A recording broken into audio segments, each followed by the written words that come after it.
தேவன் கொடுத்த கட்டளைகள்ல மீறி நடந்ததுனால ஒருத்தர் வாழ்க்கை வந்து எப்படி ஆசீர்வாதமே இல்லாம போயிடுச்சு அப்படிங்கிறத தான் பார்க்க போறோம். சரியா?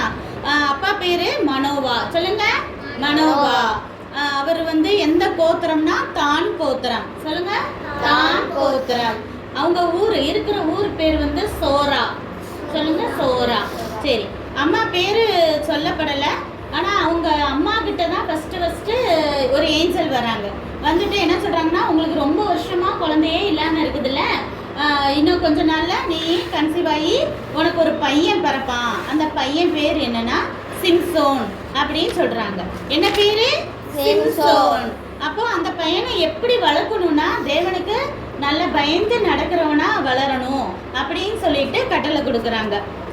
அப்போ என்ன செய்யறாங்கன்னா, முதல் கட்டளையே என்னன்னா, கிரேப் ஜூஸ் குடிக்கக்கூடாது. அதாவது வந்து சில விஷயங்கள் வந்து சாப்பிடக்கூடாதுன்னு சொல்லிட்டு சொல்றாங்க.